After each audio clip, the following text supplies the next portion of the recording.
My name is Lauren Mitchell, and the last thing I saw before everything went black was my sister Vanessa standing over me with a blood-soaked fireplace poker in her hand, screaming that I deserved to die. I never imagined that the person who used to braid my hair when we were little would one day beat me so brutally that my ribs snapped like twigs under her kicks.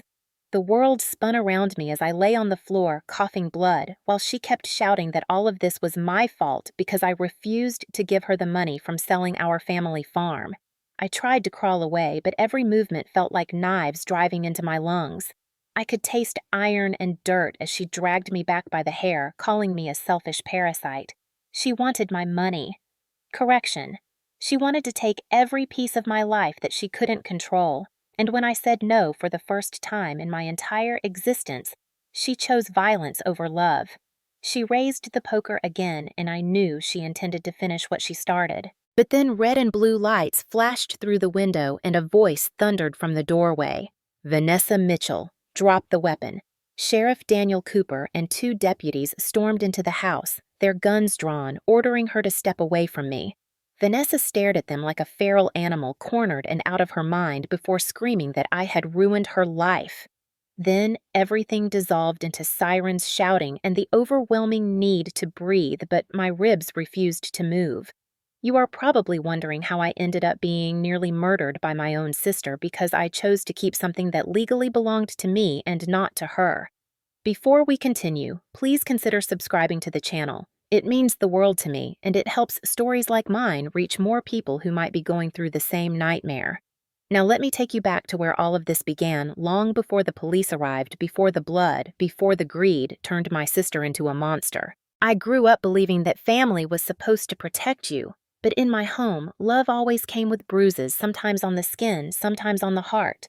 Vanessa is older than me by 4 years, and from the moment I could walk, I became her shadow, her servant, her built-in punching bag. When she wanted to play princess, I was the dragon she slaughtered.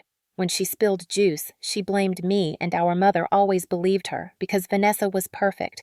Or, at least, that was the story my mother forced everyone to swallow. Dad was the only one who saw me, and when he died, suddenly from a stroke, the world shifted and every piece of childhood safety collapsed with him. Mom spiraled into grief and Vanessa into rage. I was 14 when the hitting turned from childish slaps to something that left fingerprints for days. Mom said she was just emotional and I needed to be patient because she was the eldest and had the most pressure on her shoulders. Pressure apparently meant calling me worthless every morning while she strutted out the door to parties, school dances, and opportunities I could only dream about. I stayed behind to take care of the house and take care of Mom, sweeping floors, cooking dinner, even bathing her sometimes when depression swallowed her whole.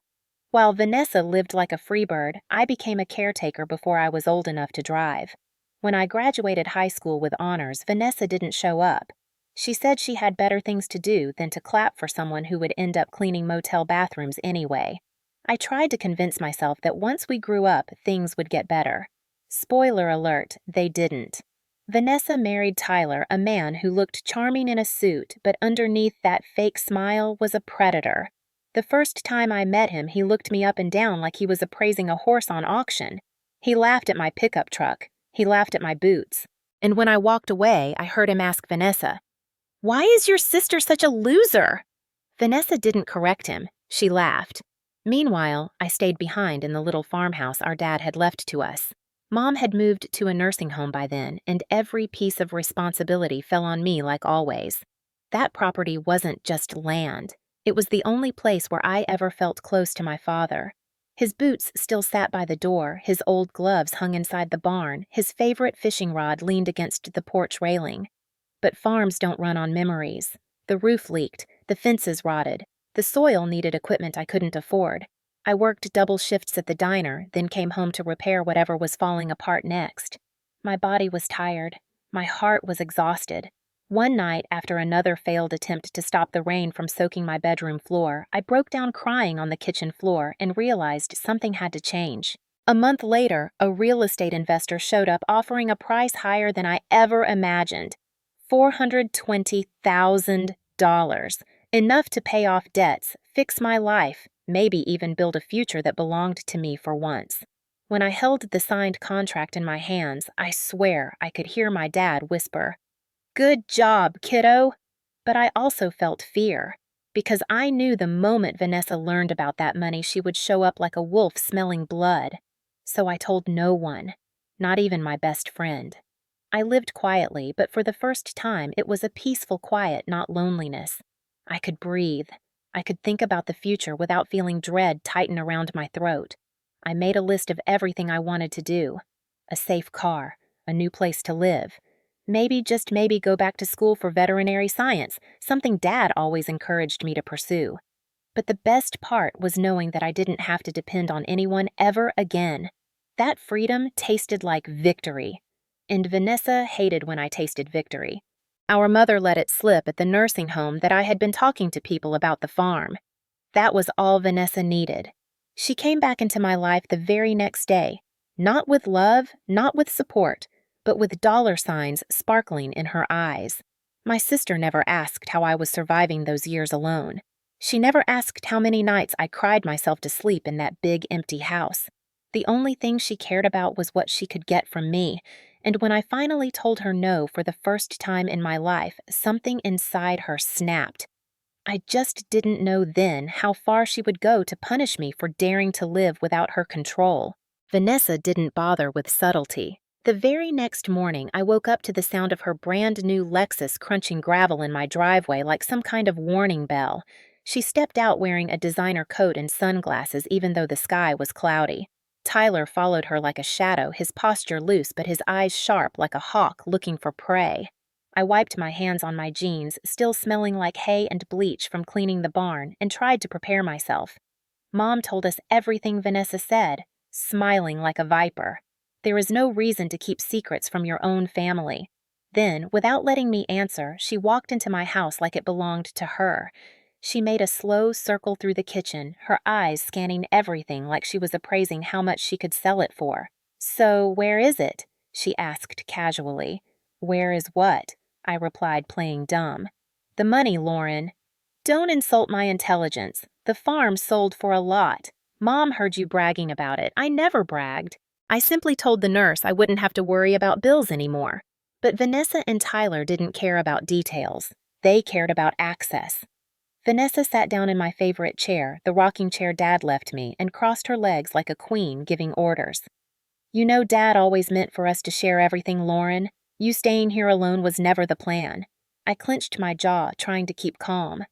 "Dad left this farm to both of us, but you're the one who moved away. You never helped maintain anything." Vanessa waved her hand dismissively like I was talking nonsense. "Let's not get stuck in the past. Just transfer me half. Half.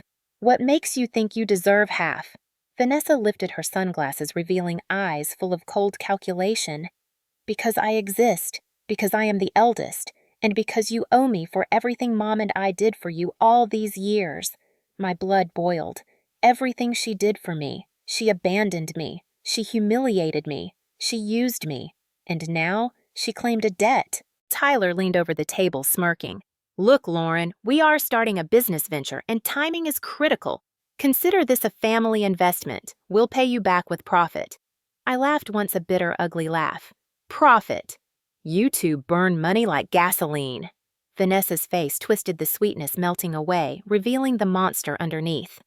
"Don't be stupid, Lauren. You are not capable of managing that kind of money."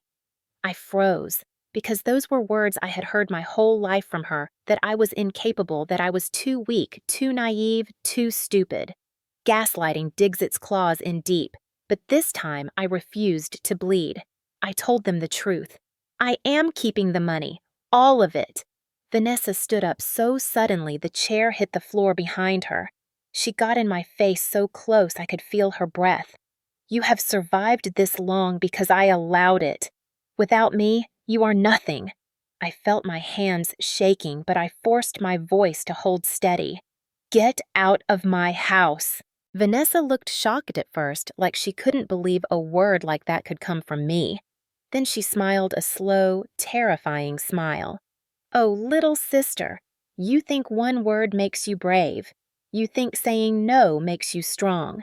It only makes you a target." They left with a slam that rattled the windows, but it wasn't even an hour later that my phone started ringing non-stop. Unknown number after unknown number. Text messages calling me selfish, ungrateful, unlovable. Vanessa's voice messages accusing me of stealing her future. Then the threats began. "We know where you sleep. If you don't give us what's ours, we will take it." That night, every sound outside made me jump. The wind hitting the windows, the creak of wood. Even the fridge motor turned my stomach into knots. I kept checking the locks over and over again, breathing fast, heart-pounding because I knew it wasn't paranoia. They would be back, and they would not come for a conversation. Before we continue, make sure you are subscribed to the channel so you never miss what happens next. I thought I knew the worst parts of my sister. I was wrong. Vanessa was only getting started, and the next time she came, she wouldn't bring words. She would bring violence. I tried to pretend life could go back to normal, but the illusion didn't survive the week. One afternoon, I returned from the grocery store and saw footprints in the mud leading straight to my back door.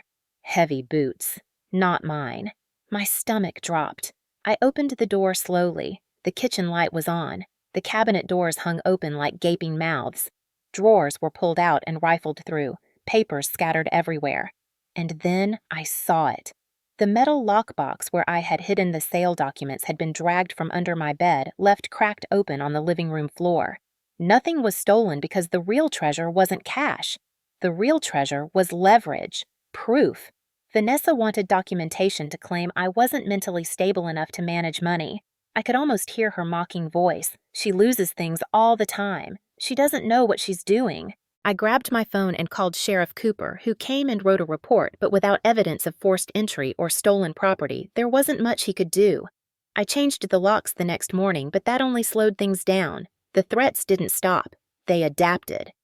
The next day, a truck I didn't recognize was parked across the road, engine running, as if waiting for me to step outside. The driver wore a baseball cap pulled low, hiding his face, but Tyler's build was unmistakable. He stayed there for 30 minutes, then sped away. The following evening, while feeding the animals, I found a dead crow placed neatly on the porch steps. Feathers slick with blood. A message. A promise. And just in case I wasn't terrified enough, Vanessa left a voicemail dripping with venom. "Lauren, I spoke with a lawyer today. We are taking that money. You can either sign the transfer willingly or a judge will have to step in. Do you really think anyone will believe someone like you deserves that much money?" Her laughter at the end was chilling. Gaslighting is a quiet violence. It makes you doubt your mind, your memory, your worth. But Vanessa no longer needed to be quiet.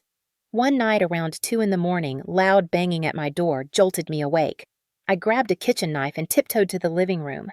Through the window, I saw Vanessa pounding on the door, barefoot mascara smeared like black tears down her cheeks, shouting, "Let me in, Lauren. We are family. Family shares everything."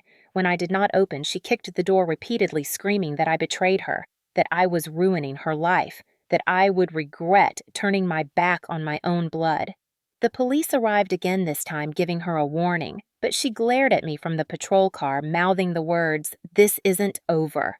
Maybe I was a fool for staying in that house. Maybe I was still tied to the memory of Dad and the naive belief that walls and locks could protect me from the person who shared my DNA.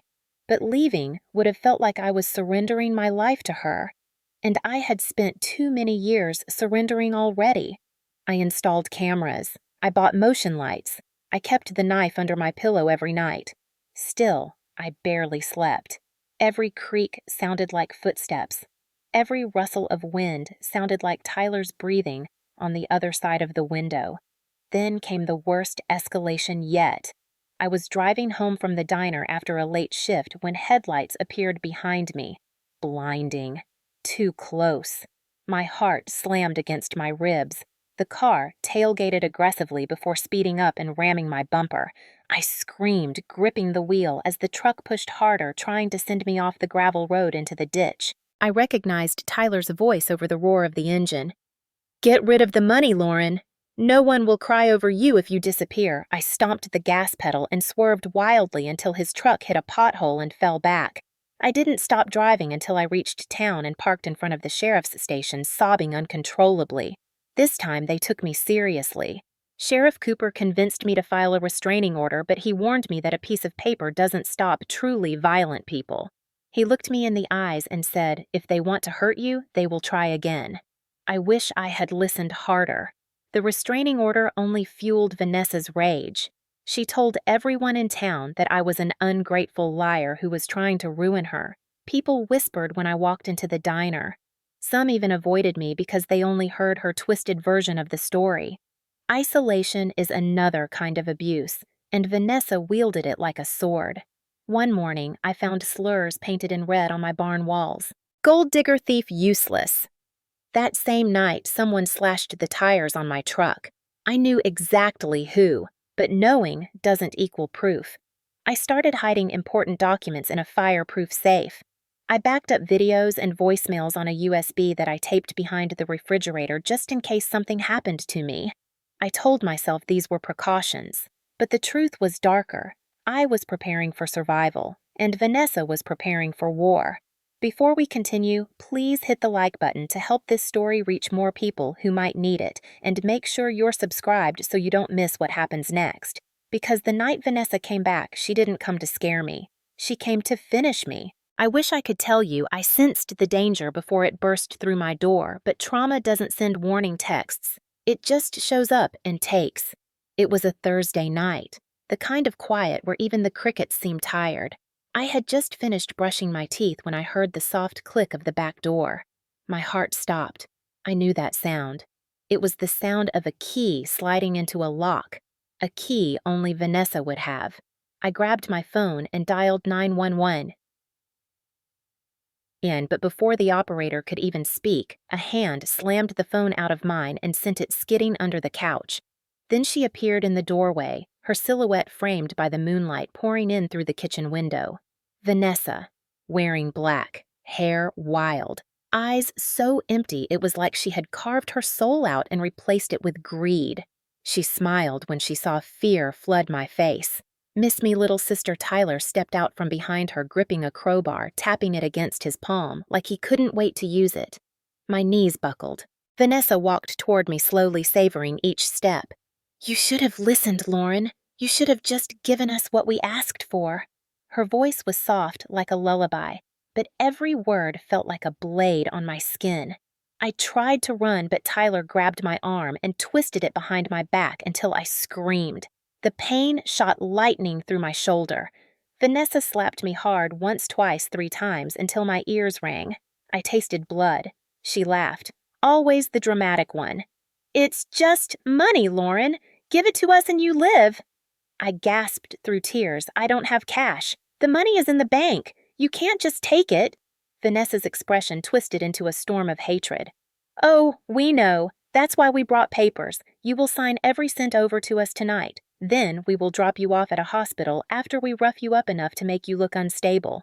Everyone will believe you had a breakdown. You always were the emotional one." That's when the fear inside me turned into something sharper. Anger. I spat blood onto the floor and whispered, "I will never sign anything." Vanessa's eyes went cold as a coffin. Wrong answer. She lunged at me with the rage of years and years of entitlement denied. She shoved me so hard I crashed into the table. My ribs exploded in pain like something shattered inside me. I collapsed, but she didn't stop. She kicked my side again and again, screaming, "You ruined my life, you selfish bitch!" Tyler held me down laughing as if this were some drunken game. Vanessa grabbed the fireplace poker from beside the wood stove, gripping it with both hands ready to swing it like a bat. She raised it over her head, and all I could think was, if I die here, the world will think she was right about me. That was when survival took over. While she screamed at me, I reached under the couch with my foot feeling desperately for my fallen phone. My toes brushed the screen, and I pressed the emergency button. The call connected. I knew the dispatcher could hear everything. Vanessa didn't. The poker came down. I rolled, but not fast enough. The metal slammed into my ribs, and I felt something snap. A scream ripped from my throat. I couldn't breathe. My vision blurred. Vanessa straddled me, pinning my arms to the ground. Her face hovered inches above mine, her breath hot and sour. Say you're sorry for ruining everything. Say it, Lauren. When I didn't answer, she slammed my head into the floor. White stars burst across my vision. I felt my consciousness slipping into black water. Tyler shouted Vanessa, "Stop, you're gonna kill her!" Vanessa snarled like an animal. "Why do you think we're here?" Her hand closed around my throat, cutting off air. My fingers clawed at her wrists, but I was too weak.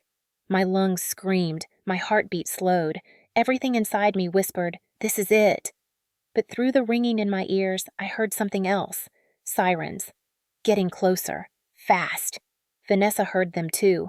She froze, eyes wide, then tried to drag me toward the back door. Tyler panicked, stumbling over a chair. "Vanessa! Keep moving!" she hissed. "We finish this now!" But the front door burst open. Flashlights. Boots. Shouting. Sheriff Cooper's voice echoing like thunder. Vanessa Mitchell, drop the weapon. Now. Vanessa whipped around, still gripping the poker, screaming, "She stole my life! She deserves nothing!" The deputies tackled Tyler to the ground.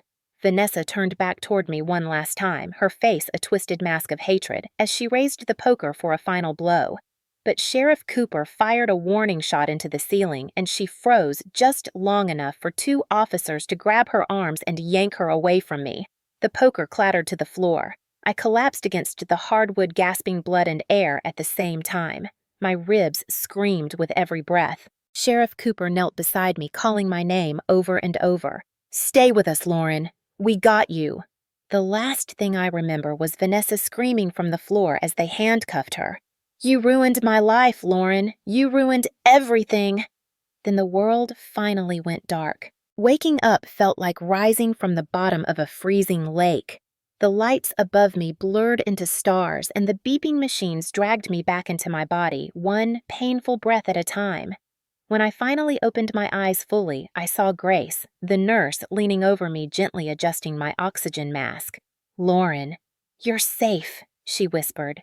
Safe was a strange word when every inch of my ribs felt like shattered glass, but I nodded anyway. A doctor appeared next, explaining that I had multiple fractured ribs, severe bruising, a concussion, and blood in my lungs from the impact. I had been minutes away from dying, minutes from becoming a forgotten warning in a small-town obituary. The thought made me shiver. Before fear could crawl back into my head, a familiar voice entered the room. "Sheriff Cooper." His expression was a mixture of anger and relief. "Lauren, we arrested Vanessa. She is being held without bail." Tyler tried to run, but we caught him 2 states over. He paused, then asked softly, "Are you ready to make a statement?" I didn't just nod. I said yes, clearly, loudly, because for once, I wasn't going to be silent. I told them everything: the threats, the harassment, the stalking, the break-in, the messages, the attempted murder. Every bruise on my body was a sentence in my testimony. Sheriff Cooper asked if I had any evidence, and that was the moment I felt the first true spark of power. I told him about the voicemails, the texts, the videos, the recordings, and the USB hidden behind my refrigerator. His eyes widened as I spoke. "Lauren, this is exactly what we need." Vanessa's narrative had always been that I was emotional, unstable, dramatic. But now the truth had a voice louder than hers. A few hours later, a woman walked into my hospital room carrying a briefcase and confidence like armor. Ava Rodriguez, the attorney Sheriff Cooper recommended. She shook my hand carefully, avoiding my injuries. "Lauren, we are not just dealing with family conflict. We are dealing with attempted murder, intimidation, financial coercion, and a conspiracy to strip you of legal autonomy." Vanessa's plan was to declare me mentally incompetent so she and Tyler could seize control of my finances. Ava assured me that with my evidence, Vanessa and Tyler would not walk free this time. For the first time since Dad died, someone was fighting with me, not against me. Vanessa, however, wasn't done pretending she was a victim. From her holding cell, she demanded to speak to the judge, claiming I attacked her, that I had always been jealous of her, that I sold the farm behind her back to steal her inheritance. She told anyone who would listen that she was the real victim. But then Ava submitted the recordings to the court. Vanessa's voice calling me a useless bitch. Vanessa laughing about making me appear mentally unstable. Vanessa telling Tyler she wished I had died with Dad because then she wouldn't have to share anything. The courtroom murmured with disgust. For the first time in her life, Vanessa couldn't change the narrative with a lie. Tyler folded faster. He confessed that Vanessa planned everything and convinced him to help by telling him they would both end up rich if I was out of the way. He looked terrified in court because he knew prison held people much worse than my sister. Meanwhile, I had to relearn how to breathe without crying. Physical therapy was torture, but every inhale reminded me I was still alive, and every exhale reminded me Vanessa failed. The prosecutor called my case one of the most disturbing examples of domestic greed he had ever seen. Neighbors who once believed Vanessa's lies now sent flowers to the hospital apologizing. Mom even called crying, saying, "I'm so sorry I didn't protect you when you were little." She admitted aloud for the first time that she let Vanessa get away with too much for too long. And I cried too, because all I ever wanted was someone to believe me. Ava told me justice would take time, but I wasn't afraid anymore. Fear had already taken enough of my life. I wanted justice. I wanted truth. I wanted my boundaries to finally mean something. Before we continue, please consider sharing this story or subscribing if you haven't already, because what happened to me happens to so many others, and no one should survive that kind of fear alone. I survived, and now justice was only getting started. The courthouse smelled like old wood and cold fear, mine and theirs. Vanessa was led in first, wearing an orange jumpsuit that clashed beautifully with her arrogance. Her hands were cuffed, but her chin was high, as if she still believed she owned the world and everyone in it. When she saw me sitting in the front row with my lawyer, she smirked like she still thought this was a game she could win. Tyler followed behind, her eyes darting around like a trapped animal desperate for an exit that didn't exist anymore. The judge entered a stern woman with silver hair and a gaze that could bend steel. "All rise." We did. Then it began. The prosecutor laid it all out like a weapon made of truth.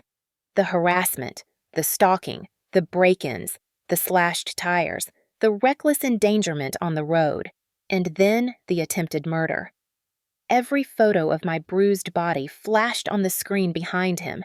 The crowd gasped the way people do when they finally see the monster without its mask. Vanessa rolled her eyes at the injuries displayed as if she found my pain boring. But the moment the prosecutor pressed play on the recordings, everything shattered. Vanessa's own voice filled the courtroom, dripping with hatred. She called me trash, promised to destroy me, mocked me for being alone, for being vulnerable.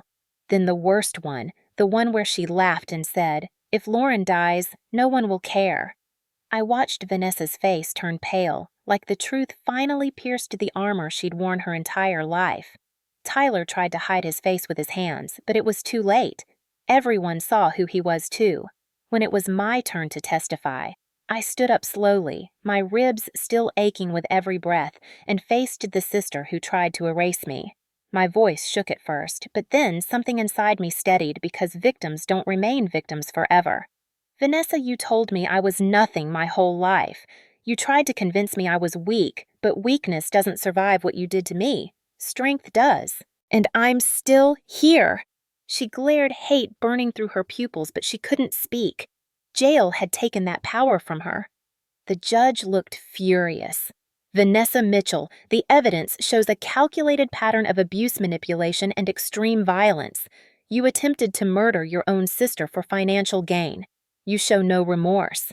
You will serve 18 years in state prison without possibility of parole until you have completed at least 12. The room exploded in whispers. Vanessa screamed, lunging at me, but the bailiffs grabbed her before she reached me. Her voice cracked under the weight of losing control forever. "This isn't fair. I deserve her money. It's mine. I'm the oldest." But for the first time in her life, no one cared about her outrage. Then came Tyler. "Mr. Grant, you aided in an attempted murder for profit, fled the state, and have a long record of prior offenses. You will serve 22 years. Tyler's face fell apart. He looked to Vanessa for comfort, but she refused to even glance at him. Greed doesn't love back. As they dragged them away, Vanessa stared into my eyes full of rage and defeat. She mouthed the words, "You'll regret this." But she was wrong, because the repairs had already begun. My ribs would heal. My heart would heal. My name would heal. The judge granted me restitution for medical bills, property damage, and emotional trauma. Vanessa's assets frozen. Tyler's truck seized. Every piece of their false empire dismantled brick by justice. People who once whispered about me now applauded when I walked out of court. A woman from town hugged me and said, "You're an inspiration, Lauren. You fought back." And for once, I believed her. Before we continue, please hit that subscribe button if you haven't already. Stories like mine are hard to tell, but they matter because abuse doesn't always come from strangers. Sometimes evil shares your last name, and sometimes the bravest thing you'll ever do is say no. Life after the trial felt unfamiliar, like learning to breathe in a new world where fear no longer lived under my skin. I moved out of the farmhouse because that land held too many ghosts and too many memories of a girl who never believed she deserved better. I found a little apartment in town with bright windows that spilled sunlight across the floor every morning, as if the universe wanted to remind me I survived. Healing wasn't pretty. Sometimes I woke up gasping from nightmares of Vanessa's hands around my throat. Sometimes a loud noise made my ribs ache, as if my body remembered the violence even when my mind begged it to forget. But every day I tried. Therapy, support groups, long walks, small victories. And little by little, I reclaimed pieces of myself that Vanessa had tried to steal. I started volunteering at a local shelter for survivors of domestic abuse. The first time a woman walked through the door, terrified, bruised, and convinced she was alone, I held her hand and told her what no one ever told me. "You are not crazy. You are not worthless. You deserve to live without fear." Word spread. Donations rolled in. The shelter expanded an entire wing, funded in honor of my dad and the land he left me. I named the program the Safe Haven Project because that's what every survivor deserves, a place where no one can hurt them ever again. One afternoon, a letter arrived in my mailbox, the handwriting sharp and familiar. Vanessa. For a long minute, I considered throwing it away, but closure doesn't come from silence, so I opened it. Her words were messy, tangled between apologies and accusations. She said she regretted losing her temper that night, but then blamed Tyler, blamed stress, blamed me. The only line that mattered was I thought the money was the most important thing. I was wrong. I folded the letter and mailed it back with a single note. Forgiveness doesn't mean access. I have not looked back since. Then came the day Sheriff Cooper stopped by with news. Tyler had confessed everything in exchange for a reduced sentence. He told the truth about how Vanessa planned to have me declared incompetent, tried to control every dollar I had, and plotted to eliminate me when I resisted. Knowing the full truth didn't break me. It completed me. Because when you survive something like that, the truth is not painful. It is power. My ribs eventually healed, the bruises faded, the scars on my heart turned into armor. And now, when I look in the mirror, I don't see the frightened girl who trembled every time someone raised their voice. I see a woman who fought back and lived. My name is Lauren Mitchell. My sister tried to beat me to death for money. She failed. What she didn't realize was that the moment she tried to destroy me was the moment I learned exactly how strong I am. So if you are watching this and someone in your life is treating you like property instead of a person, let my story be your proof. Blood doesn't give anyone the right to hurt you. Love is not control. Boundaries are not betrayal. And family is not defined by who shares your DNA, but by who protects your heart. Thank you for listening. If you haven't yet, please subscribe so more survivors can find this story and so more voices like mine can prove that the quiet ones are not weak. We are the ones who rise. And trust me, rising is the best revenge.